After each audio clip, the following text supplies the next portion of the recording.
Madame, Monsieur, bonsoir et bienvenue au 19h de ce 9 juin à la une de l'actualité. Élection présidentielle, retrait des premiers dossiers de candidature au siège de l'autorité nationale indépendante des élections. Le président de l'autorité annonce le lancement des révisions des listes électorales le 12 juin en cours. Les représentations algériennes à l'étranger se mobilisent pour sensibiliser sur l'importance du prochain scrutin. Exemple à Milan, où réside une communauté algérienne dynamique.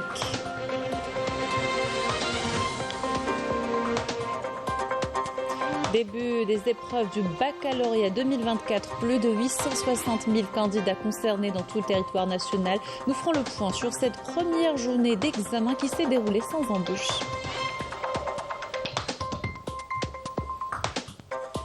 Feu de forêt, on s'y prépare partout dans le pays. À Boumerdès, un important plan de lutte a été mis en place. La DGF appelle les citoyens à la responsabilité et à la vigilance. Explication tout à l'heure.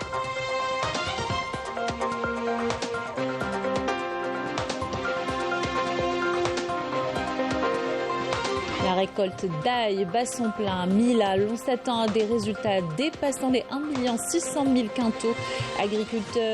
Les agriculteurs de Oued Atamnia souhaitent développer la production et exporter l'excédent. Reportage dans ce journal.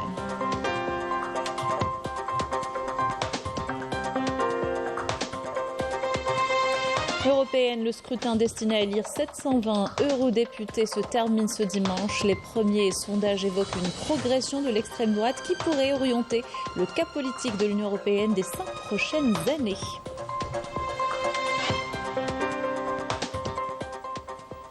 Bienvenue à tous, heureuse de vous retrouver. Je vous disais en titre, convocation hier du corps électoral par le président de la République, Abdelmadjid Tebboune, pour les élections présidentielles du 7 septembre prochain. Elle signe le lancement effectif du processus électoral, ouvrant la voie au retrait des formulaires de souscription de signatures individuelles. Au siège de l'autorité nationale indépendante des élections, le secrétaire général de l'Union nationale républicaine, Belkacem Sahli, et le représentant du président du mouvement de la Société pour la paix, Abdelali Rastani Sherif, ont retiré les premiers formulaires de souscription de signature.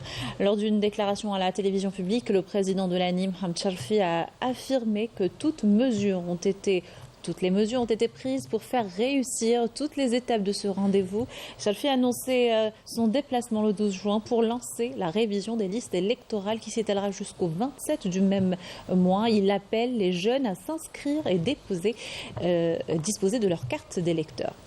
Et les représentations algériennes à l'étranger se mobilisent pour sensibiliser sur l'importance du prochain scrutin. Les préoccupations également des ressortissants algériens à l'étranger, c'est le cas du consulat de Milan où réside une communauté dynamique, nous dit Afef Belhouchet.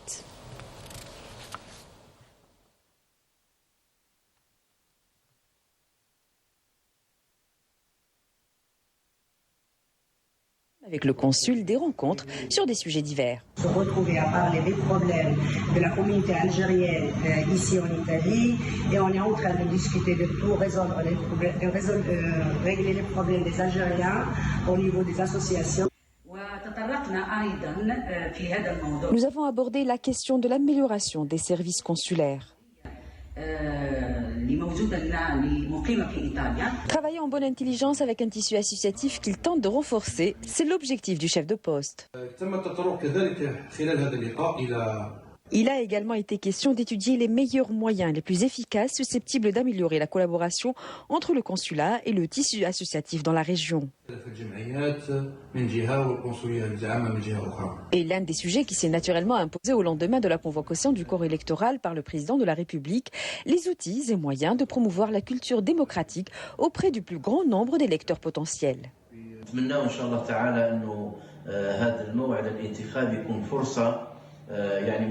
Nous espérons, Inch'Allah, que ce rendez-vous électoral soit une occasion renouvelée qui renforce les sentiments d'appartenance du citoyen algérien ici, dans le nord de l'Italie, et sa fierté de ses institutions, des institutions de son pays, et qu'il accomplisse son devoir, car si voter est un droit, il est en réalité un devoir qui incombe tout citoyen algérien, et nous les appelons à participer activement afin d'assurer le succès de ce rendez-vous.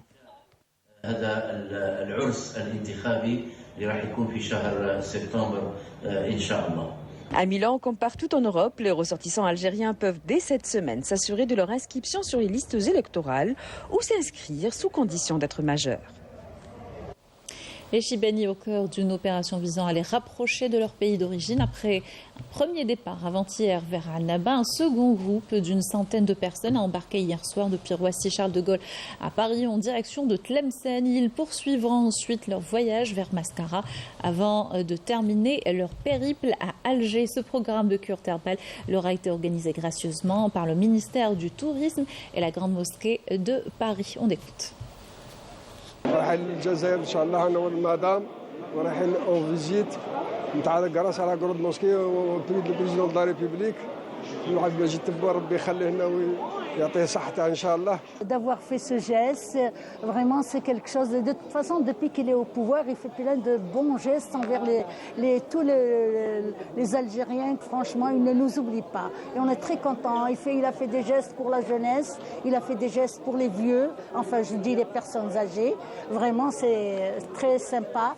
Je voudrais remercier le gouvernement algérien et notamment Abdelmajid Tebboune qui a l'initiative et qui nous a permis aujourd'hui de réaliser ce projet. Je voudrais remercier également la Grande Mosquée de Paris, et l'association Awassir qui est à la barre. Et tout ce travail, on voudrait les remercier parce que c'est un grand honneur pour nous d'aller visiter notre Algérie et d'essayer de renouer un peu les liens entre la France et l'Algérie parce qu'on est des expatriés.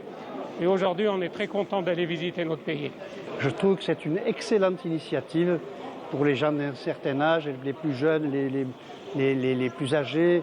Et aussi, je pense qu'il y a une autre initiative qui est intéressante, c'est la colonie de vacances pour les enfants français, enfin, qui sont nés en France, pour mieux connaître le pays. Je pense que c'est très bien. Ça les réconcilie avec leur propre culture. Et qui est réconcilié avec sa culture est bien dans sa tête, je veux dire, il s'intègre plus facilement. Je remercie 1000 fois les organisateurs parce que c'est vraiment du baume au cœur. De retourner en Algérie, c'est toujours un plaisir. ونشكر رئيس الجمهورية عبد المجيد تبون على هذا النظام اللي داره للجالية الجزائرية. ألف شكر كل اللي ساهم معنا في هذه الرحلة ونتمنى إن شاء الله بلادنا توجور تكون طالعة وتوجور تكون مليحة بلادنا. Avec tous les copains, on va partir au bled avec tous les amis. Alhamdulillah. J'espère que ça va se reproduire une autre fois, Inch'Allah. À la veille de la réunion onusienne de négociation sur la réforme du Conseil de sécurité, le ministre des Affaires étrangères et de la communauté nationale à l'étranger, Ahmed Attaf, s'est entretenu ce dimanche avec le ministre des Affaires étrangères de la coopération internationale de Sierra Leone, Timothy Moussakaba. Attaf s'est également entretenu avec la secrétaire d'État chargée des organisations internationales de la Guinée équatoriale, Marie-Cruz Evona Andam. Ahmed Attaf a eu des entretiens avec le vice-ministre libyen des Affaires étrangères, Tahar Salem Mohamed El Barour, et avec le ministre congolais des Affaires étrangères, de la coopération et des Congolais à l'étranger, Jean-Claude Gakusso. Le ministre des Affaires étrangères a abordé avec ses homologues les voies de renforcer la coopération au Conseil de sécurité de l'ONU et des questions d'intérêt commun. Et en appui à la position africaine unifiée de début ce dimanche des travaux de la réunion d'experts préparatoire de la 11e réunion ministérielle du comité des 10 chefs d'État et de gouvernement de l'Union africaine prévue demain lundi sous la présidence de la Sierra Leone. Elle concerne la réforme du Conseil de sécurité des Nations Unies.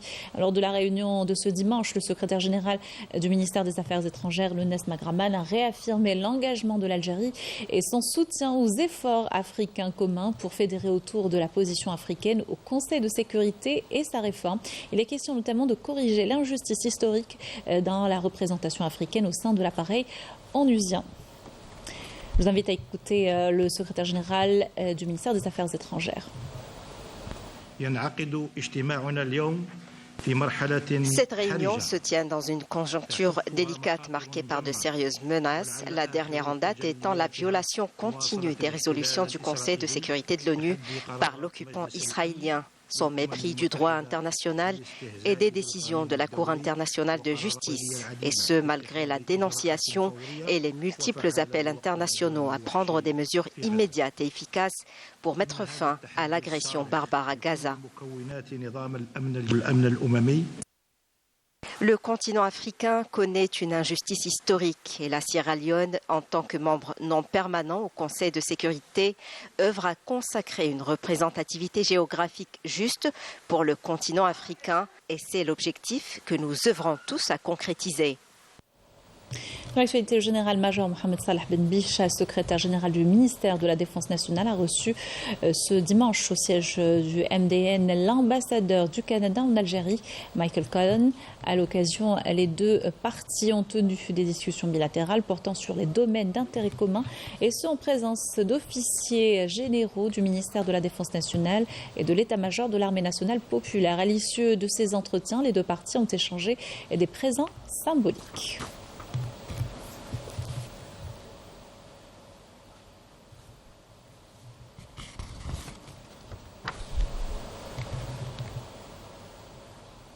Baccalauréat 2024, c'est parti.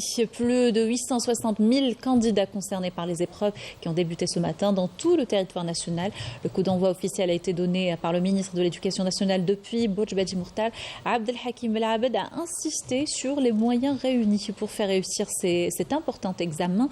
La première journée s'est d'ailleurs achevée sans embûche. Le point par Mariam Damis.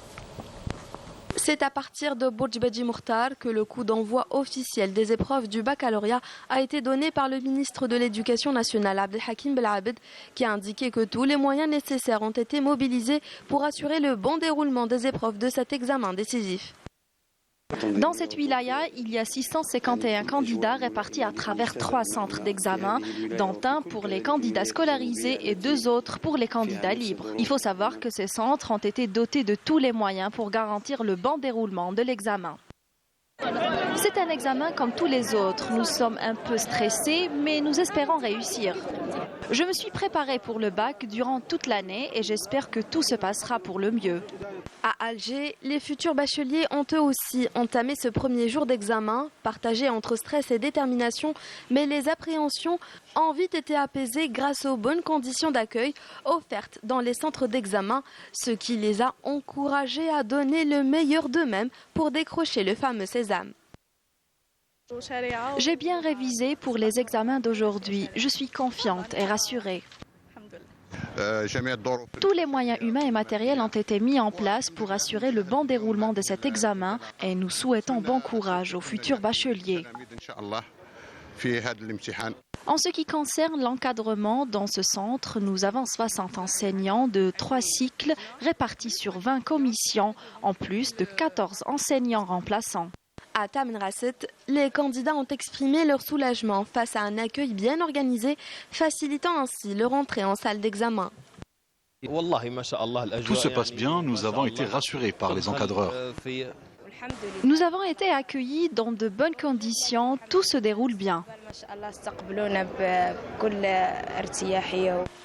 Période de stress intense également pour les parents. À Oran, nous avons rencontré certains qui ont partagé leur expérience et leurs préoccupations. Certains parents souhaiteraient être avec leur enfant dans la salle d'examen, tellement ils s'inquiètent. Mes parents se sont réveillés très tôt ce matin, ils stressent plus que moi. J'espère réussir. La première journée de cet examen crucial s'est déroulée dans de bonnes conditions à travers tout le territoire national.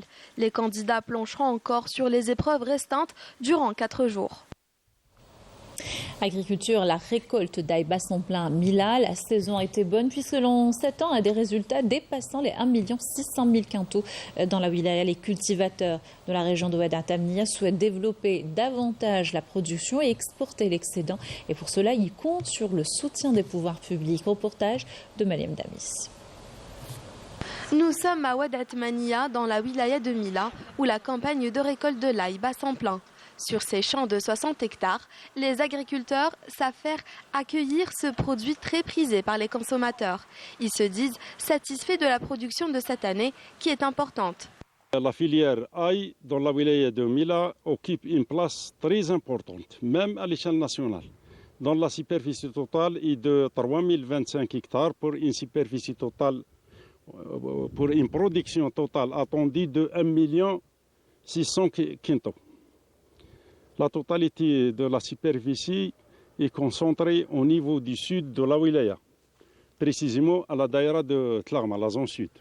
Nous produisons chaque année entre 50 et 60 quintaux. Après la cueillette, nous laissons l'ail sécher à l'air libre. Ensuite, nous entamons l'opération de stockage conformément au programme de stockage Sirpalak. Actuellement, nous disposons de 12 chambres froides, chacune d'une capacité de 800 quintaux et nous comptons augmenter notre capacité de stockage prochainement.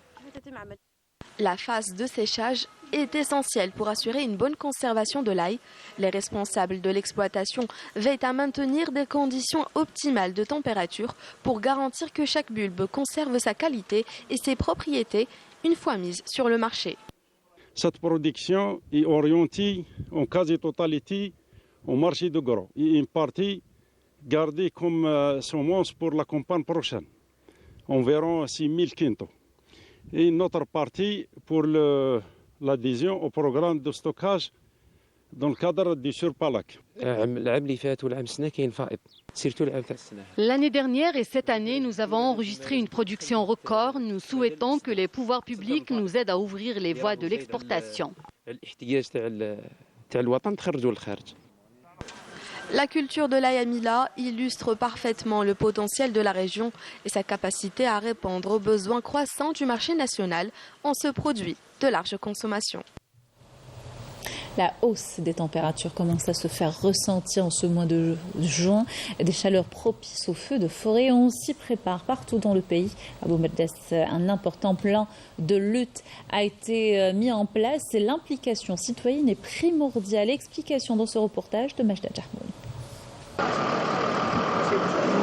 Avec un couvert forestier de 23 000 hectares, riche de par sa biodiversité, ce trésor naturel représente 16% de la superficie de la wilaya de Boumerdès. La conservation des forêts de cette wilaya axe ses efforts sur la préservation de cet écosystème, notamment des feux de forêt qui sévissent durant la saison estivale. À cet effet, un plan rigoureux a été mis en place. Parmi les mesures prises par la conservation des forêts, on a le volet juridique, le volet organisationnel et le volet opérationnel. Le volet juridique comprend plusieurs arrêtés signés par M. le Wali de la Wilaya et portant la création de différents comités qui interviennent sur le terrain localement. Actuellement, on a éradiqué 9 décharges sauvages, il nous reste 3 uniquement. Et on a recensé cette année 13 postes avancés.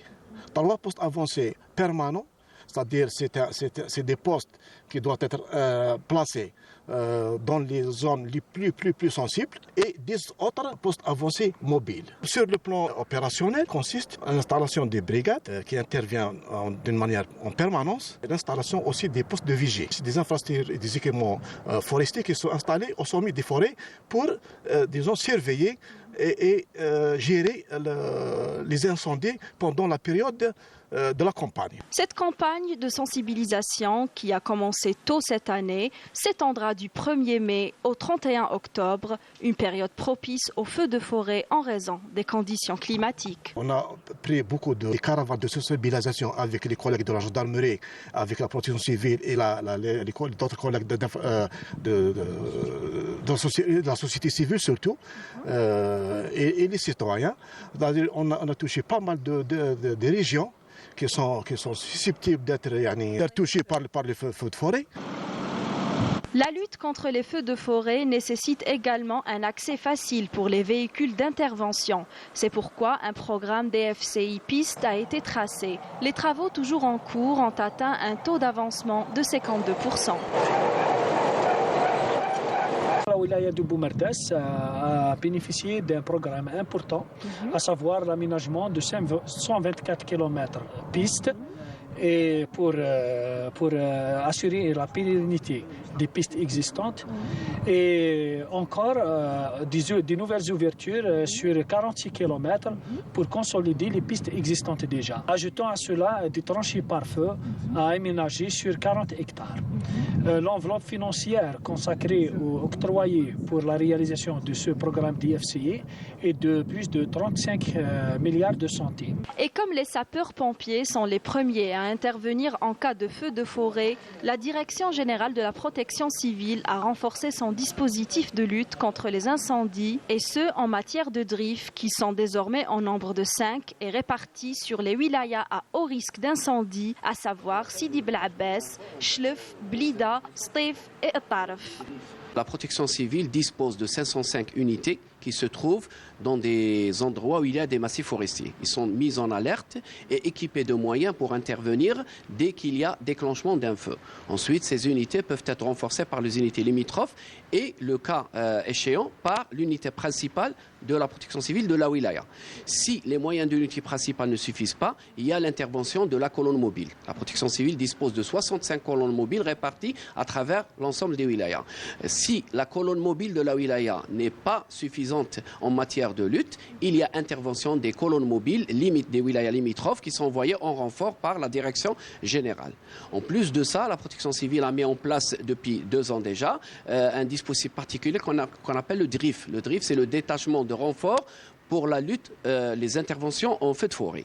Ce détachement se compose de moyens de lutte contre les feux de forêt lourds, c'est-à-dire des CCFM et des CCI, des camions-citernes. Ces moyens sont disposés de manière à ce que ce DRIF peut intervenir à travers beaucoup de wilayas limitrophes à la wilaya où on dispose les DRIF. En plus du dispositif terrestre, il y a le dispositif aérien qui garantit rapidité et efficacité, notamment dans les régions montagneuses et difficiles d'accès. L'année passée, on avait à disposition 6 avions.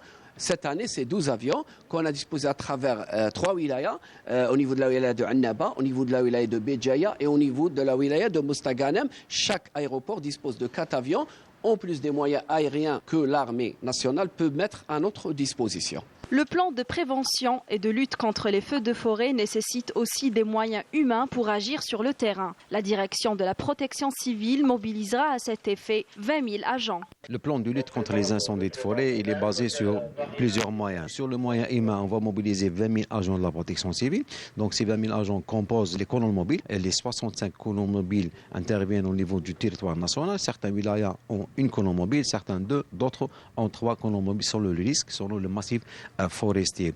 Et aussi, il y a la mobilisation de plus de 500 unités où, dans son secteur d'intervention, il y a un massif forestier, notamment pour la première intervention. Et par la suite, il y a le renfort des colonnes mobiles. La lutte contre les feux de forêt est une tâche dure et colossale qui nécessite une collaboration étroite et stratégique entre gardes forestiers et sapeurs-pompiers. Ensemble, ils incarnent une force d'intervention en amont et en aval, capable de protéger les forêts et garantir la sécurité des populations locales, prouvant que l'anticipation et la coopération sont les véritables armes face à ce risque majeur. À l'étranger, à Gaza, les bombardements ont repris de plus belle au lendemain d'une opération israélienne qui a causé la mort de 274 Palestiniens. 4 membres d'une même famille ont été tués et plusieurs autres blessés dans une frappe aérienne ce matin à Darraj, dans le nord du territoire. Des tirs d'hélicoptères à l'est du camp d'Al-Bouraïj et des tirs d'artillerie à Deir el-Balah ont été enregistrés. Des tirs à l'arme lourde ont également été signalés à Rafah, dans le sud. En Europe, on a voté pour élire les représentants au Parlement européen. Le scrutin est destiné à élire 720 eurodéputés. Un moment crucial pour l'Union européenne. Les premiers résultats révèlent une progression de l'extrême droite qui pourrait orienter le cas politique des 5 prochaines années. Raouf Hamouche. Des dizaines de millions d'électeurs ont voté ce dimanche pour renouveler le Parlement européen. Si les sondages prédisent une poussée de l'extrême droite dans nombre de pays, la grande coalition actuelle droite, socialiste, libéraux, qui forge les compromis dans l'hémicycle, devrait y conserver la majorité. Mais elle pourrait voir sa marge de manœuvre réduite. Le scrutin destiné à élire 720 eurodéputés se déroule sur fond de défis de taille pour l'Europe face à la Chine et aux États-Unis. La mobilisation de l'électorat est l'un des grands enjeux du scrutin. Les citoyens de 21 des 27 pays de l'UE, dans l'Allemagne, la France et l'Espagne, se prononcent au dernier jour d'un marathon électoral entamé jeudi aux Pays-Bas. En Autriche, le parti d'extrême droite FPO est crédité de 27% des voix, devenant la plus importante force politique du pays selon des sondages de sortie des urnes publiés en fin d'après-midi. Si je parle au pluriel, les extrêmes droites des 27 pays arrivent à se coaliser et ce n'est pas donné, à ce moment-là, oui, ils vont un petit peu monter, mais les 2 partis les deux mastodontes historiques resteront quand même en premier lieu le PPE, le Parti populaire européen, et ce qu'on appelle les SED, c'est-à-dire les socialistes et démocrates. En Grèce, où les électeurs ont boudé les urnes, le parti de droite Nouvelle Démocratie est arrivé en tête selon des sondages. À la sortie des urnes, le parti de gauche Syriza arrive quant à lui en deuxième position. Les Néerlandais, premiers à voter jeudi, ont confirmé une hausse du parti d'extrême droite, même s'ils devraient se contenter de la deuxième place derrière la coalition sociale, démocrate et écologiste selon les estimations. En Espagne, la participation était en baisse. Le Premier ministre espagnol, le socialiste Pedro Sánchez, a appelé les électeurs à se rendre aux urnes pour faire barrage à l'extrême droite. En France, la participation aux européennes pourrait dépasser les 53% selon les estimations. Une hausse notable par rapport aux élections de 2019 pour un scrutin que le Rassemblement national devrait largement dominer face au camp du président Emmanuel Macron qui a appelé également à faire barrage à l'extrême droite, se retrouve bloqué. En Allemagne, les sociaux-démocrates du chancelier allemand Scholz ont enregistré un revers aux élections européennes, arrivant derrière les conservateurs et l'extrême droite selon des sondages réalisés par les télévisions publiques. Et en Italie, où le vote a débuté samedi, le parti Fratelli d'Italia de Giorgia Meloni pourrait envoyer 22 eurodéputés dans l'hémicycle contre 6 actuellement. Les résultats sont attendus dans la soirée. Nouveau scandale d'ingérence impliquant le Maroc qui tente de profiter des législatives européennes, dûment prouvé. L'affaire concerne le mouvement réformateur, un parti de droite belge œuvrant en faveur du Marzen. Les noms Nasser Bourita et Yassine Mansouri, chef de la diplomatie et des services secrets marocains, ont été cités. Majda Jahboun. Une fois de plus, le Maroc est au cœur d'un nouveau scandale avéré d'ingérence marocaine dans le déroulement des élections législatives européennes prévues ce dimanche. En effet, des captures d'écran accablantes révélées par une personne qui préfère garder l'anonymat ont démontré que les services de Nasser Bourita ainsi que Yassine Mansouri, chef de la diplomatie et des services secrets marocains, font tout pour avoir une main sur ce scrutin. Ce scandale concerne le mouvement réformateur, un parti de droite belge qui joue en faveur du Marzen. Ce dernier s'est servi d'une liste communautaire de ce parti sur WhatsApp pour diffuser des messages et des images dans le but de défendre son occupation du territoire sahraoui. Les complices belgo-marocains de Rabat, dont certains seraient sionistes, ont constitué des réseaux communautaires virtuels appartenant à des formations politiques belges, mais aussi en France et partout en Europe. Ce qui a augmenté la tension des relations entre le Maroc et les institutions européennes, notamment suite au scandale Marocgate, qui implique l'utilisation du logiciel espion Pegasus. Toutes ces pratiques mafieuses montrent clairement que le Maroc est prêt à tout pour justifier ses atteintes aux droits de l'homme et ses crimes coloniaux sur le territoire sahraoui coûte que coûte. Retour dans le pays pour parler sport. Football, l'équipe nationale est à Kampala depuis hier en prévision de son match contre la sélection ougandaise prévue lundi. La rencontre compte pour le 4e jour des qualifications de la Coupe du Monde 2026. Les Verts tenteront de se racheter après la désillusion de jeudi dernier devant la Guinée, nous dit Mortal Hamadi. Renouer avec le succès après la déception de jeudi dernier face à la Guinée, c'est l'objectif de la sélection nationale dans ce déplacement périlleux à Kampala, où elle doit y affronter l'Ouganda qui s'est relancé en disposant du Botswana à domicile 1-0. On va retenir tout ce qui est positif de ce match-là et le mettre pour lundi, Inch'Allah, et lundi aller chercher cette victoire qui est importante. Après, il reste 6 matchs encore. Et c'est la Coupe du Monde, c'est un nouveau format, il y a 10 matchs, donc il reste encore beaucoup de points en jeu.